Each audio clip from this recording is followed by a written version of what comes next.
Hello everyone, this is Satyendra Kumar. आप सभी का जीएस वाला एकेडमी में मैं सत्येंद्र कुमार वर्मा सर आप सभी का हार्दिक अभिनंदन एवं वंदन करता हूं।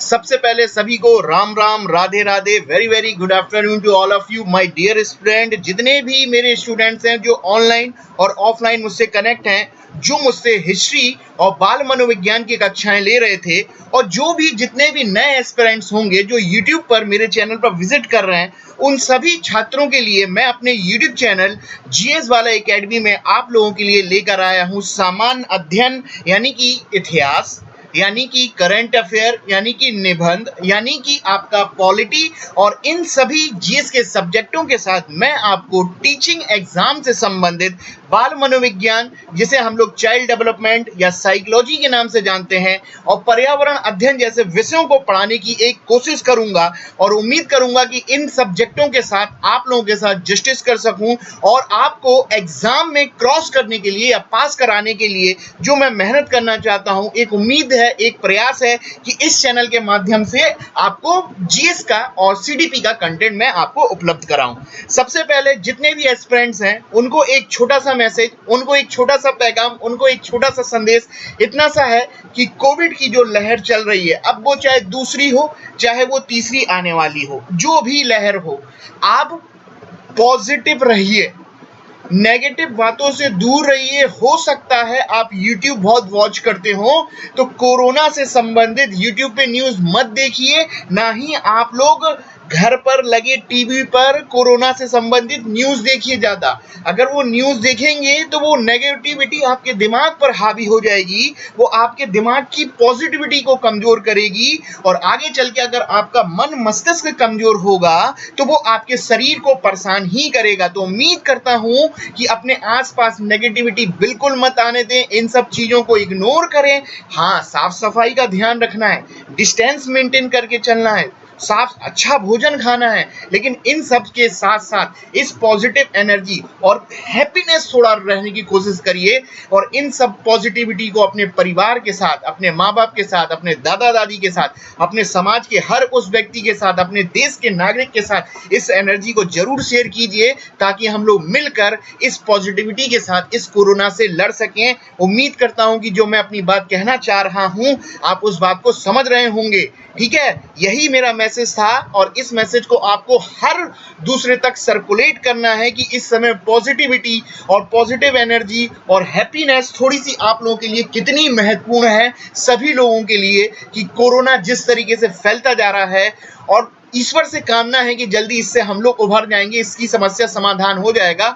लेकिन जब तक समाधान होगा तो ये कितने लोगों को बेरोजगार कर देगा और कितनी ज़्यादा समस्याएं पैदा कर देगा, कर ही दी हैं। टीचिंग इंडस्ट्री में खुद as a working educator teacher हूँ, चाहे बड़ी कोचिंग हो चाहे छोटी कोचिंग हो, चाहे कोई भी टीचर हो, इस समय आप टीचिंग इंडस्ट्री सफ़र कर रही है। इस समय फाइनेंशियल कितनी समस्या हो गई है, आप समझ सकते हो इन सब चीज़ों को। अगर एज अ टीचर मैं, चाहे कोई भी दूसरा टीचर हो, इस समय रिसोर्सेज की समस्या होने के बाद वो अपने घर पर बैठकर आपको एजुकेशन प्रोवाइड कर रहा है, तो बच्चे लोग, आप लोगों की ये एक भी नैतिक जिम्मेदारी बनती है कि आप जिस भी टीचर से पढ़ रहे हो उसके लिए थोड़ा सा उसको भी मोटिवेट करें, उससे भी कनेक्ट होकर रहें, और उसके चैनल को लाइक शेयर सब्सक्राइब करते रहें, क्योंकि वो पढ़ाना नहीं छोड़ रहा है और वो आपको पढ़ने के लिए मजबूर भी कर रहा है। आप पढ़ाई मत छोड़ना। सरकार कोई भी हो, कोई भी सरकार हो, वो आपको एज का रिलैक्स नहीं देगी, ध्यान रखना। नहीं तो बहुत से मठाधीश, बहुत सारे स्टूडेंट ये सोच रहे होंगे कि हम लोग रेस्ट करते हैं, हम लोग को एज रिलैक्सेशन मिल जाएगा। अरे भाई, ये सब कुछ नहीं होगा। ये अपने जो काम है, अपनी पढ़ाई से कॉम्प्रोमाइज मत करो। ठीक है, यही मेरा मैसेज था। तो आइए, आज की कक्षा को हम लोग बाल मनोविज्ञान पर आधारित रख रहे हैं, और उम्मीद करता हूं जितने भी टीचिंग एग्जाम हैं, चाहे वो सीटेट हो, चाहे यूपी टेट हो, चाहे एमपी टेट हो, चाहे वो बिहार टेट हो, चाहे वो रीट हो, चाहे सुपर टेट हो, सभी एग्जाम के लिए बाल मनोविज्ञान, जिसे चाइल्ड डेवलपमेंट के नाम से जानते हैं, उससे संबंधित एक मनोवैज्ञानिक की विचारधारा को जानने की कोशिश करेंगे। और उस मनोवैज्ञानिक का नाम है आपके सामने लिखा हुआ है, लेव वाइगोत्स्की। तो आइए स्टूडेंट्स, हम लोग अपने लेक्चर को स्टार्ट करते हैं, और हम लोग पढ़ेंगे आज हम लोग लेव वाइगोत्स्की के बारे में। तो लेव वाइगोत्स्की ने चाइल्ड डेवलपमेंट में साइकोलॉजी में एक सिद्धांत दिया था। उस सिद्धांत का नाम है social interaction cognitive development theory. एक एक शब्दों को आप बहुत ध्यान से समझिएगा। फिलोसोफर का नाम है, मनोवैज्ञानिक का नाम है लेव वाइगोस्की, जो रूस के हैं, रसिया के हैं, और उन्होंने अपना सिद्धांत दिया है social interaction cognitive development theory, जहां पर सोशल का अर्थ होता है सामाजिक और इंटरेक्शन का अर्थ होता है, इंटरेक्शन यानी दो लोगों का मिलना, यानी कि इंटरेक्शन यानी कि अंतःक्रिया, जुड़ाव किसी दूसरे से, दूसरे के माध्यम से सीखना, इंटरेक्शन अंतःक्रिया। और कॉग्निटिव यानी कि आपका दिमाग, आपकी मेंटल, आपकी जितनी भी लॉजिकल थिंकिंग होती है उसको कॉग्निटिव, और हिंदी में बोलते हैं संज्ञान। और डेवलपमेंट का अर्थ होता है विकास, और थ्योरी आप जानते हो सिद्धांत। यानी कि अगर इसको मिला के पढ़ोगे तो सिद्धांत का नाम हो जाएगा सामाजिक अंतःक्रिया संज्ञान विकास का सिद्धांत, या सिंपल बोले सामाजिक अंतःक्रिया विकास का सिद्धांत, सोशल इंटरेक्शन डेवलपमेंट थ्योरी। किसने दी? लेव वाइगोस्की ने। देखिएगा, सबसे पहले ध्यान रखना, यहां पर एक वर्ड लिखा हुआ है कॉग्निटिव।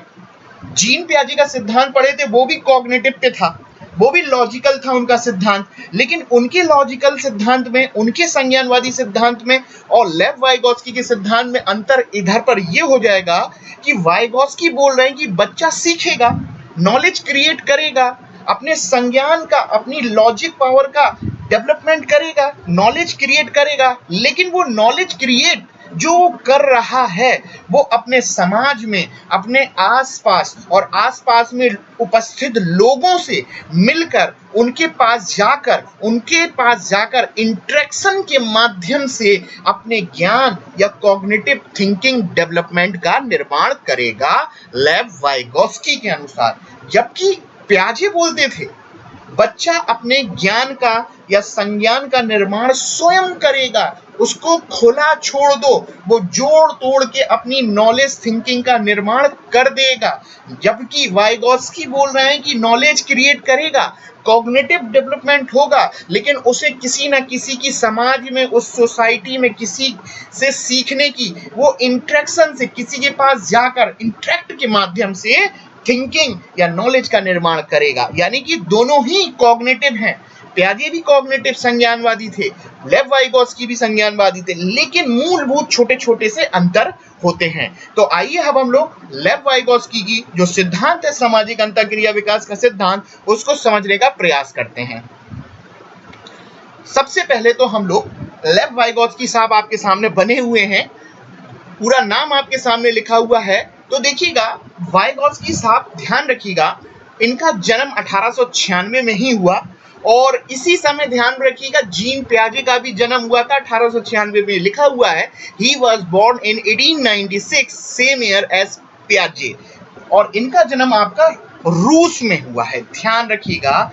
और एक इंपॉर्टेंट बात कि इन 1913 में entered Moscow university through lottery, यानी कि 1913 में लेव वाइगोस्की साहब ने मॉस्को यूनिवर्सिटी में प्रवेश लिया, एक लॉटरी सिस्टम के तहत। देखो, एक कुछ नई नई बातें जानने को मिलती हैं। और लिखा हुआ है दिसंबर 1917 में ये ग्रेजुएट हुए मॉस्को यूनिवर्सिटी से लॉ डिग्री के माध्यम से, और लॉ की डिग्री है, और क्या काम किया? साइकोलॉजी पर काम किया है, देख रहे हो। और इनको मोजार्ट ऑफ साइकोलॉजी के नाम से भी जाना जाता है। आइए अब हम लोग लेव वाइगोस्की के जो भी महत्वपूर्ण बात है उनको समझने का प्रयास करते हैं। ये तो एक जनरल बात हो गई। आइए देखिए, ये स्ट्रक्चर आपके सामने बना हुआ है, बहुत ध्यान से समझिएगा, थोड़ा सा रिपीट करा देता हूं। वाइगोस्की हैं, वाइगोस्की बोल रहा है इस तरह कि कोई भी व्यक्ति या बालक छोटा अपनी कॉग्निटिव थिंकिंग, अपने दिमाग का या मेंटल का या संज्ञान का निर्माण करेगा, या नॉलेज का या ज्ञान का निर्माण करेगा। लेकिन वो जो कुछ भी सीखता है, वाइगोस्की के अनुसार वो जो कुछ भी सीखेगा, उसके सीखने में उसके आसपास, उसके पड़ोसियों, उसके आसपास के वातावरण में उपस्थित लोग, सोसाइटी, वातावरण बहुत इंपॉर्टेंट है, और वो उनसे मिलके इंटरेक्शन यानी कि अंतःक्रिया के माध्यम से सीखेगा, वहां की संस्कृति, कल्चर के माध्यम से सीखेगा। और जो भी वो सीखेगा, उसके सीखने में भाषा एक बहुत इंपॉर्टेंट रोल प्ले करने वाली है। कौन बोल रहा है? आपका लेव वाइगोस्की। बहुत ध्यान से समझिएगा। अगर मैं बच्चा लोग आपसे बोलूं कि मुझे कोई रसियन लैंग्वेज में लेव वाइगोत्स्की का प्रिंसिपल समझाए तो मैं समझ पाऊंगा क्या? नहीं। ये मुझे पता है कि वाइगोत्स्की रसिया के हैं, रूस के हैं, लेकिन जो मैं इंडियन हूं, क्या मैं इंडियन लेव वाइगोत्स्की का प्रिंसिपल रूस की लैंग्वेज में सीख सकता हूं? नहीं। यानी कहीं ना कहीं मैं सीखूंगा तो अपनी इंडियन लैंग्वेज से सीखूंगा। यानी कि कुछ भी चीज सीखने में भाषा एक इंपॉर्टेंट रोल प्ले करने वाली है अकॉर्डिंग टू लेव वाइगोत्स्की। ठीक है, यानी कि मैं कुछ जो कॉग्निटिव या नॉलेज क्रिएट करूंगा अपनी, उसमें भाषा एक इंपॉर्टेंट रोल प्ले करेगी। किसके अनुसार? लेव वाइगोत्स्की के अनुसार। और मैं जो कुछ भी सीखूंगा उस समाज में रहने वाले अपने दोस्त, अपना परिवार, अपना राम, अपना श्याम, अपना घनश्याम, अपने टीचर, अपना आसपास का खान पीन, अपना रहन सहन, अपनी संस्कृति, जो कुछ भी सीखूंगा अपने इंटरेक्शन के माध्यम से लोगों से मिलकर सीखूंगा। और जो कुछ भी सीखूंगा उसमें भाषा इंपॉर्टेंट रोल प्ले करेगी। अब देखिएगा यहां पर लिखा हुआ है थॉट एंड लैंग्वेज। देखो बच्चा, मैं बुंदेलखंड से हूं और थोड़ा मैं एक एग्जाम्पल को, हम जो फिंगर्स होती है ना हमारी हाथ की, इन फिंगर्स को उंगली बोलते हैं, लेकिन बुंदेलखंड में उंगली को नुगैया बोला जाता है। क्या बोला जाता है? नुगैया। अगर मैं आपसे छोटे बच्चे के सामने, क्योंकि छोटा बच्चा तो बहुत जल्दी कैच करता है, उसके सामने बोलूं उंगली को, फिंगर भी नहीं बोल रहा हूं इंग्लिश में ना हिंदी में, उंगली बोल रहा हूं, मैं बोल रहा हूं नुगैया नुगैया नुगैया नुगैया नुगैया। अब भाई एंड में बच्चा भी क्या बोल देगा? नुगैया ही बोलेगा, उंगली नहीं बोलेगा। ये एक जनरल मैंने आपको बताई कि यानी कि भाषा एक इंपॉर्टेंट रोल प्ले करने वाली है। ठीक है, इतनी बात हो गई। और आसपास का सोशल इंटरेक्शन, तो वही चीज लेव वाइगोत्स्की बता रहे हैं कि social, historical, cultural, interaction, language, इन सब से मिलकर हमारा नॉलेज क्रिएट होता है। अब यहाँ पर जेडपीडी और स्कैफोल्ड जैसे आपको शब्द देखने को मिल रहे हैं। इन शब्दों को मैं आपको थोड़ी देर में समझाता हूं कि ये जेडपीडी क्या होती है और स्कैफोल्ड क्या होता है। ठीक है, ध्यान रखना। तो एक जनरल एक डायग्राम बताया गया है कि हम किस तरीके से सीखते हैं, ठीक है, और अपनी नॉलेज को क्रिएट करते हैं। आइए अब हम लोग लेक्चर को थोड़ा सा आगे ले आने का काम करते हैं। ये जो आप सामने देख रहे हो बहुत बहुत इंपॉर्टेंट है, समझिएगा। इसको समझने से पहले थोड़ा सा पीछे भी जाते हैं। अभी थोड़ी देर पहले मैंने बोला था कि मैं सीख रहा हूं। मेरे सीखने में मेरे चाचा जी ने, जो मेरे मोहल्ले में रहते हैं, उनसे इंटरेक्ट करके मैं सीखा और भाषा ने एक इंपॉर्टेंट रोल प्ले किया। हम वही चीज सीखेंगे जो हमारे आसपास इंटरेक्शन से, वातावरण से हमारे आसपास चीजें हो रही हैं। ठीक है, ये प्रिंसिपल है आपका लेव वाइगोत्स्की का। अब जो लेव वाइगोत्स्की है, अपने प्रिंसिपल में कुछ महत्वपूर्ण शब्दों का इस्तेमाल करने वाले हैं और वो महत्वपूर्ण शब्द हैं आपके, पहला है जेडपीडी और स्कैफोल्डिंग। बहुत ध्यान से समझना, यहीं से क्वेश्चन आता है, जेडपीडी और स्कैफोल्डिंग। सबसे पहले अगर आप ये वीडियो वॉच कर रहे हो तो ध्यान रखना कि जेडपीडी को बोलते हैं समीप निकट विकास का क्षेत्र। जेडपीडी को बोलते हैं इंग्लिश में जोन ऑफ प्रॉक्सिमल डेवलपमेंट या निकट विकास का क्षेत्र। और जबकि स्कैफोल्डिंग जो है, इसको बोला जाता है ढांचा, या बोला जाता है सहायता, या इसको बोला जाता है पाड़। स्कैफोल्डिंग यानी कि ढांचा या पाड़ या सहायता।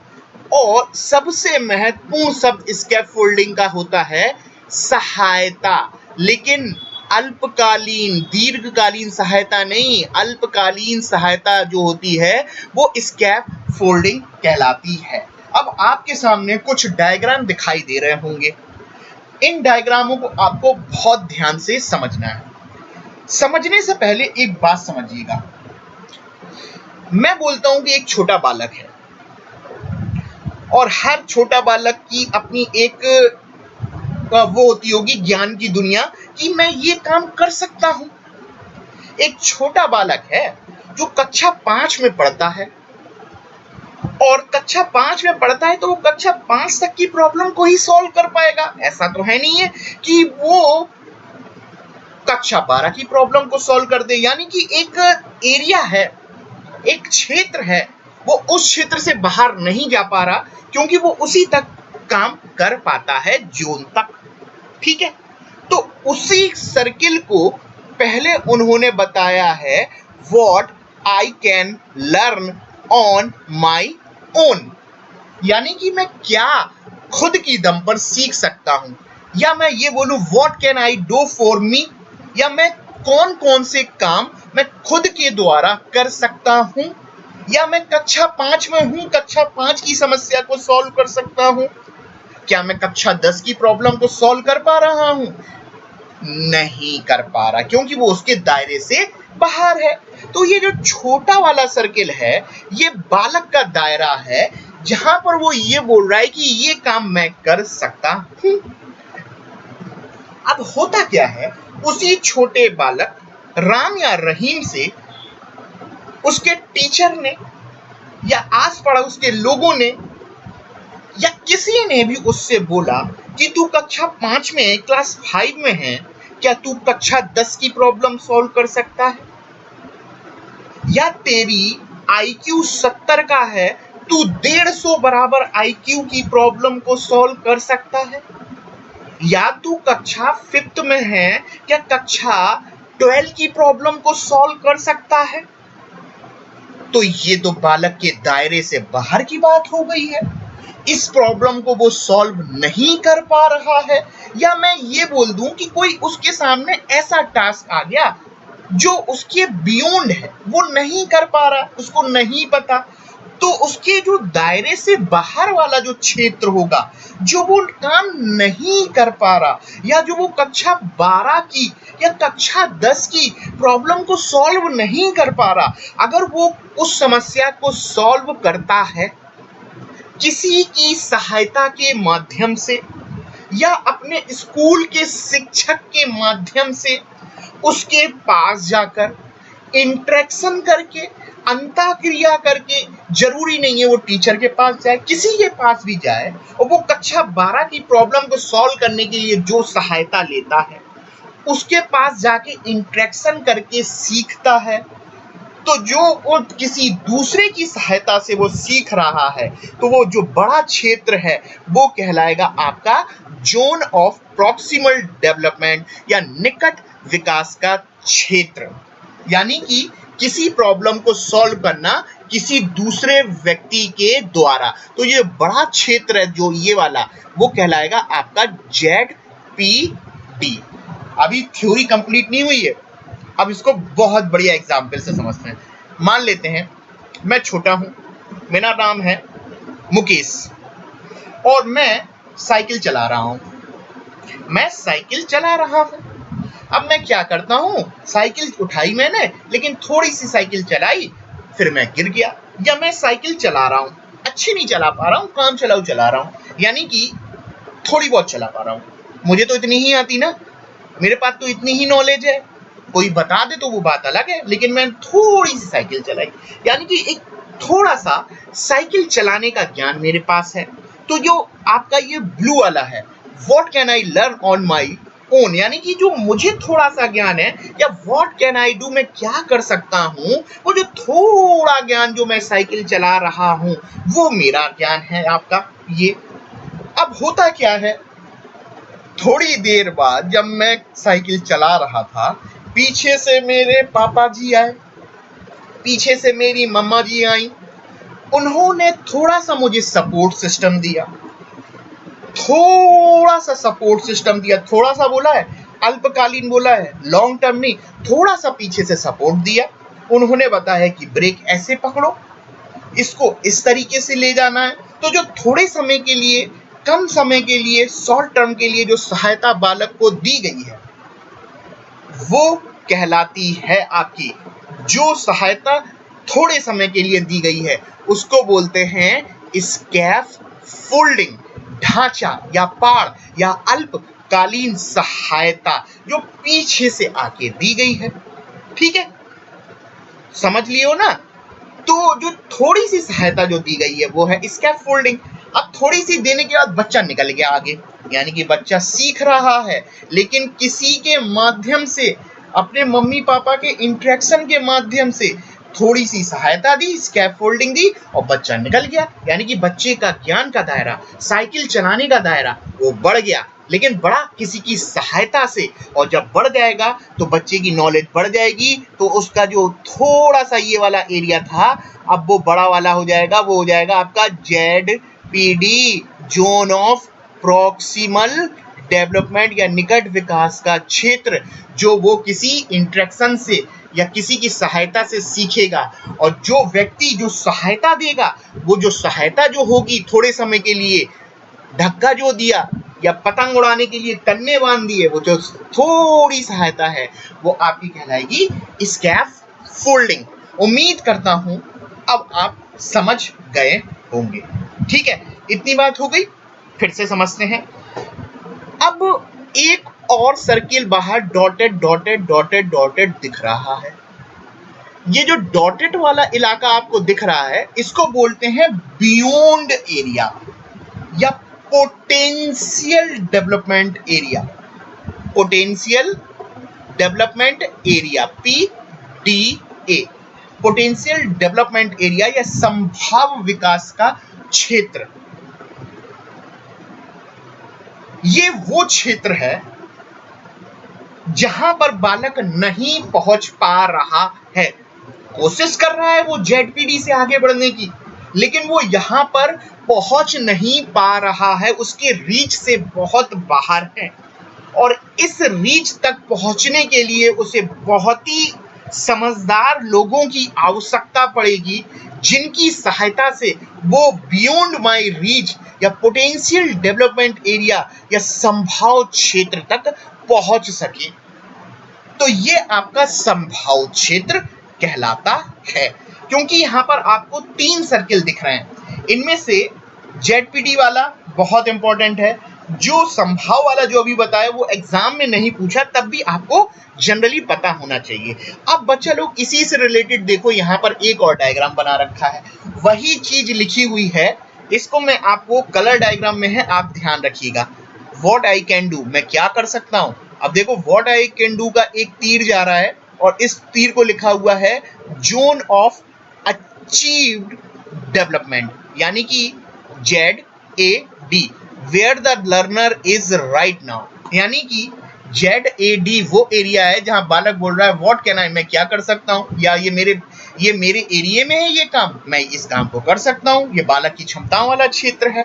और जो येलो वाला एरिया है, ये येलो वाला एरिया है ZPD अभी थोड़ा सा बोला था मैंने, जोन ऑफ प्रॉक्सिमल डेवलपमेंट या निकट विकास का क्षेत्र, जहां पर अपने वो टीचर से या किसी की सहायता से, इंटरेक्शंस के माध्यम से वो अपने से बड़ी कक्षा को या बड़ी प्रॉब्लम को या बड़े टास्क को सॉल्व कर रहा है। लिखा हुआ है zone of proximal development, what need to be done to take the learner where he need to B.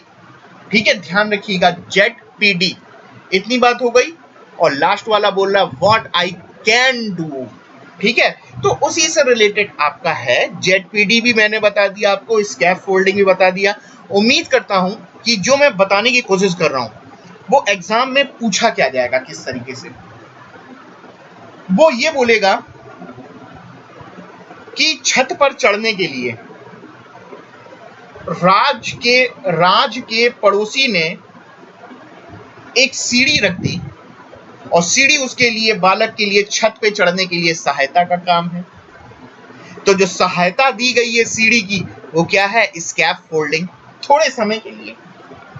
लेकिन उसके पड़ोसी ने, राज ने जो मदद की है, या मुकेश उसके पास गया छत पे चढ़ने के लिए, जो इंटरेक्शन है, जो उसने ये बता दिया कि ऐसा कर दोगे तो हम छत पे भी चढ़ सकते हैं, तो वो क्या है आपका ZPD, यानी कि नॉलेज का दायरा बढ़ जाएगा। सिंपल से अंतर है, माइनर सा अंतर है। जहां ZPD उसकी नॉलेज की, ये नॉलेज थी, इतनी नॉलेज हो गई, ये ZPD हो गई, किसी की सहायता के माध्यम से प्रॉब्लम को सॉल्व कर दिया।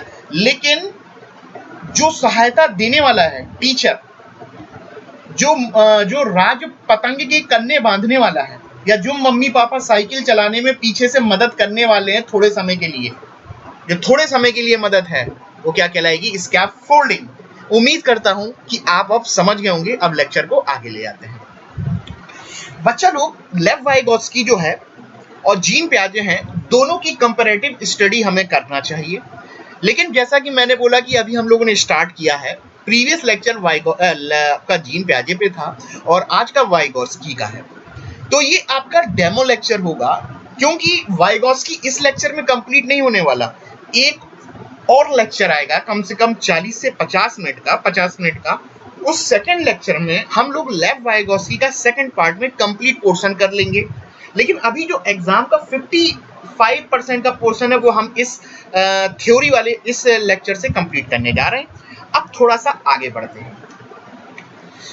मैंने थोड़ी देर पहले बोला था कि वाइगोत्स्की जो हैं भाषा को बहुत इंपॉर्टेंट मानते हैं, कि बच्चा भाषा को आत्मसात करके चीजें सॉल्व करता है या कुछ भी चीज काम करने में भाषा एक महत्वपूर्ण रोल प्ले करने वाली है। किनके अनुसार? वाइगोत्स्की के अनुसार। और वाइगोत्स्की साहब एक टर्म का इस्तेमाल करेंगे अपनी थ्योरी में। उस टर्म को साइकोलॉजी में या इनकी थ्योरी में बोला जाता है सेल्फ टॉक। सेल्फ टॉक के लिए दूसरा शब्द आया है प्राइवेट टॉक। हिंदी में आया है निजी भाषा या स्वयं से बात करना, और स्वयं से बात करके बोलना कि ये काम ऐसा किया जा सकता है, या हम बोले स्वयं से बात करके स्वयं को डायरेक्ट बात करना, या मैं ये बोलूं सेल्फ टॉक या निजी भाषा या प्राइवेट स्पीच वो भाषा है जहां बालक अपने आप से बात करते हुए या गाना गुनगुनाते हुए बोल रहा है कि ये काम ऐसा कर देना चाहिए। जैसा कॉन्सेप्ट अपने आप से गुनगुना के बात करते हुए वाला कॉन्सेप्ट अगर किसी व्यक्ति ने दिया है तो वो है लेव वाइगोत्स्की। इसको सेल्फ टॉक या प्राइवेट स्पीच के नाम से जानते हैं। मान लेते हैं कि मैं बालक हूं या बड़ा हूं, प्रेस कर रहा था, कपड़े धो रहा था और गाने गुनगुनाते हुए मैं ये बोल रहा था कि क्या ये काम ऐसे कर सकते हैं या इस काम को इस तरीके से किया जाना चाहिए। यानी कि स्वयं से बात करके, अपने आप में बात करके बोलना कि ये चीज ऐसे हो सकती है और थिंकिंग करना। तो ये कॉन्सेप्ट आपका कहलाएगा प्राइवेट स्पीच या सेल्फ टॉक के नाम से जाना जाएगा। और ये कॉन्सेप्ट दिया किसने? वाइगोत्स्की ने। और ये कॉन्सेप्ट मुख्यतः 4 से 6 वर्ष के बीच में संबंधित है, यानी कि बाल अवस्था से संबंधित है, चाइल्डहुड स्टेज से संबंधित है। क्योंकि एक बार सीटेट में सेल्फ टॉक का कॉन्सेप्ट ईगोसेंट्रिज्म से जोड़ा गया था। ईगोसेंट्रिज्म यानी अहम केंद्रता, और अहम केंद्रता का कॉन्सेप्ट आपका दिया था जीन पियाजे। वो अलग होता है ईगोसेंट्रिज्म। मैं बता देता हूं, ईगोसेंट्रिज्म और सेल्फ टॉक का कॉन्सेप्ट पूछा जा चुका है। सेल्फ टॉक तो मैंने समझा दिया, जबकि पियाजे का जो था ईगोसेंट्रिज्म यानी कि अहम केंद्रता का अर्थ होता है कि बालक को लगना कि मैं जो बोल रहा हूं, जो कर रहा हूं, या ये चीज है वही चीज सही है। अपने मन मुताबिक दुनिया को करवाना, या ये लगे कि सारी दुनिया बालक के कदमों में है, या सब बालक को उसके चारों ओर से घेरे हुए और सेंटर में बालक है। अहम केंद्रता कहलाती है। यानी कि अहम केंद्रता का अर्थ है कि बालक को ये लगे कि ये काम इस तरीके से होना चाहिए, या सारी दुनिया उसके कदमों में, जो वो बोल रहा है, जो कर रहा है, जो समझ रहा है वो चीज ही सही है। फुल ऑफ अटेंशन जैसे कॉन्सेप्ट वो कहलाते हैं ईगोसेंट्रिज्म। वो भी इसी समय 3 से 6 वर्ष से संबंधित है, बाल अवस्था से। लेकिन दिया किसने था? पियाजे ने।